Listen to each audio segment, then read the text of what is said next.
So tonight in the On Your Mark Ministries Junior Basketball League, we had our first game Toronto West versus Perth, and we had our second game Malton versus the Ghanaian team, and we had Mississauga versus Brampton in our final game. Now let's take on the first game. Let's look at Perth versus Toronto West. Now, when it comes to that game, we come straight to the fundamentals. Show up on time. Definitely.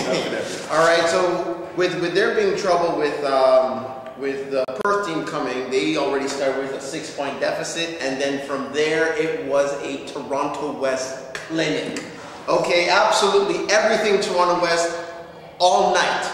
Any way they wanted it, on the defensive end, on the offensive end, and that led to the blowout score that we had at the end. I believe the late start did affect Perth. They didn't really get into the. They started getting with 5 people, or 4 people actually, as a matter of fact. And then from there they couldn't really get anything going. Probably tired from the beginning, and Toronto West was all over them. And then Toronto West got a couple dunks in, just kind of demoralized them a little bit. And from there, just snowballed and it just got worse. And they just really couldn't get back into the game. I believe Perth is a much better team than the score dictated, but for this particular sequence, because of the events, they weren't able to get back. Yeah, because what happened is that first they started with a man short. So basically they weren't throwing in their starters, they were throwing in anybody who showed up. In fact, their coach didn't make it in on time. So, you know, the players were calling their own plays. So the thing is that it was just disheveled from the beginning, and Toronto West definitely, who came on time, had all their players there, just maximized and took over the night, simply put. But then in the middle game, when we look at Malton versus the Ghanaian Church, there was no difference. The Ghana team didn't show up.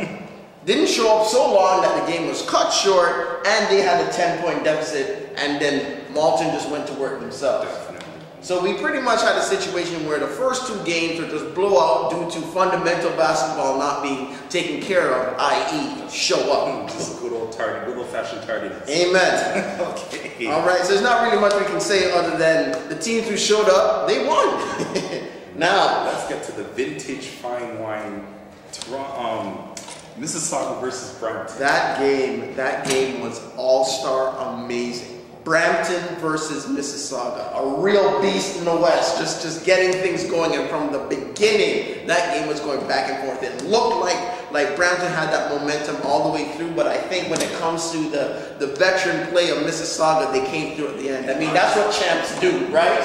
That is what they do. Honestly, looking at all 3 games, this was supposed to be the worst game. This was supposed to be the blowout. This was the one that was supposed to not be good at all, and everyone was just going to pack up and go home, and we were just going to have about 10 people in the stands. But no, this was the game of the night. It definitely was. Definitely the game of the night. By second half, it was kind of scary because Brampton was in the lead in the end of the first half, and so Mississauga didn't look nervous at all. Actually, when I saw them coming in on halftime, they're kind of like, what's going on? But they didn't look like they were scared at all, and they just came out in the end, back and forth with Brampton. There was about 6 or 7 lead changes in the final 4 minutes. That game was just too much, because honestly, what I saw was two teams who definitely wanted the W for tonight, and they fought for it tooth and nail. It was high impact competition that I saw there. Brampton was pushing on strong because they're trying to make a name for themselves,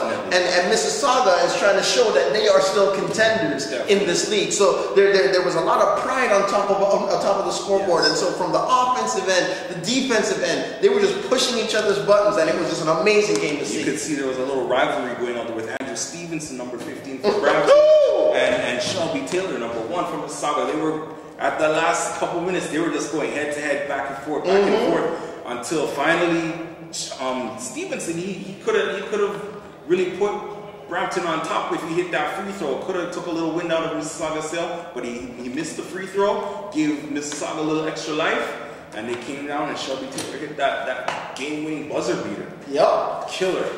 Ice water in his veins. I'm telling you, man, look, you pay money for a game with that type of energy and emphasis. Definitely. It was an excellent, excellent ending to the evening. Well, ladies and gentlemen, if you missed OYM basketball tonight, that's what you missed. You missed an awesome rivalry between Brampton and Mississauga. So I hope you'll stay tuned next week and see what we have to give you, because these teams are absolutely awesome. Until next week.